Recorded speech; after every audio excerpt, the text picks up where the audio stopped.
மாலை வணக்கம். சப்பாத்திக்கு உருளைக்கிழங்கு மசாலா செய்யலாம் வாங்க.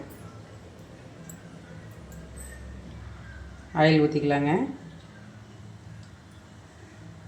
ஆயில் சூடாயிடுச்சுங்க. கடுகு போட்டுக்கலாம். அடுத்து கடலைப்பருப்பு போட்டுக்கலாங்க. வெள்ளை உளுந்து சேர்த்துக்கலாம், கருப்பு உளுந்து சேர்த்துக்கலாம். என்கிட்ட கருப்பு உளுந்து இருக்குது, நான் அதை சேர்த்துக்கலாம்.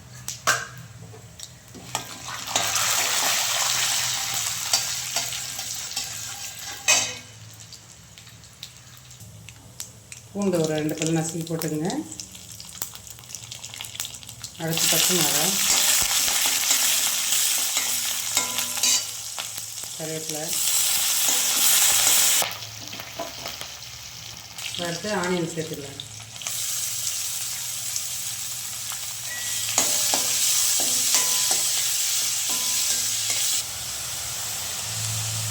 ஆனியன் வதங்கிறதுக்கு கொஞ்சம் உப்பு போட்டால் சீக்கிரம் வதங்கும்.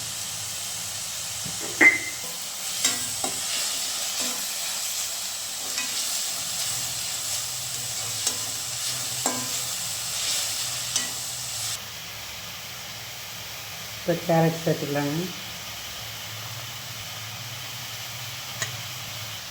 தக்காளியும் சேர்த்துக்கலாம். எல்லாம் நல்லா வதங்கிடும். எல்லாம் நல்லா சீக்கிரம் வதங்கிறதுக்கு கொஞ்சமாக மஞ்சள்தூள்.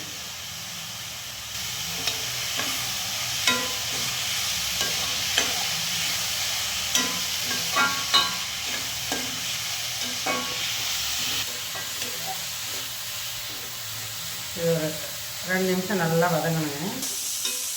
எல்லாம் இப்போ நல்லா வதங்கிடுச்சுங்க. இதுக்கு தேவையான தண்ணி ஊற்றிக்கலாம்.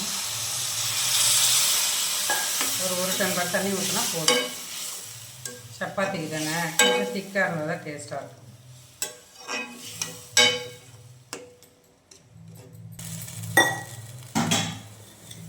ஓகே, இது ஒரு 5 நிமிஷம் கொதிக்கிட்டுங்க. மூடி வச்சிடலாம். ஆனியன் கொஞ்சம் நல்லா வதங்கிட்டுங்க. உருளைக்கிழங்கு வந்துடுச்சுங்க. இப்போ இதை எடுத்துடலாம். ஒரு 3 விசில் விட்டால் போதுங்க. உருளைக்கிழங்கு வந்துடும்.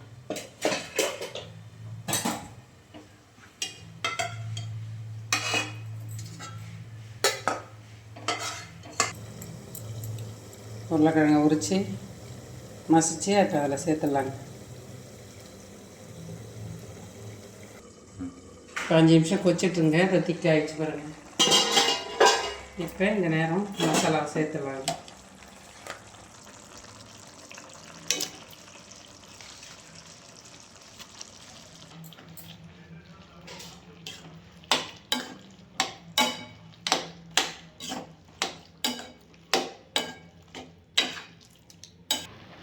திக்காக இருக்குங்க. மறுபடியும் ஒரு 1/2 டம்ளர் தண்ணி ஊற்றுறேன்.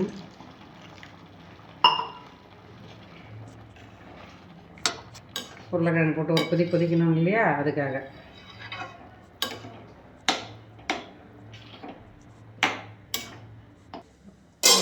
ஒரு நிமிஷம் கொதிக்கிட்டேன்.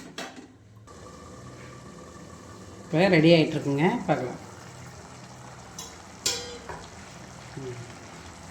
இப்போ ரெடி ஆகிடுச்சிங்க. இதில் கொத்தமல்லியை இப்படி தூவி விட்டு இறக்கி சப்பாத்தி வச்சா செம்ம டேஸ்ட்டாக இருக்கும். ஓகே,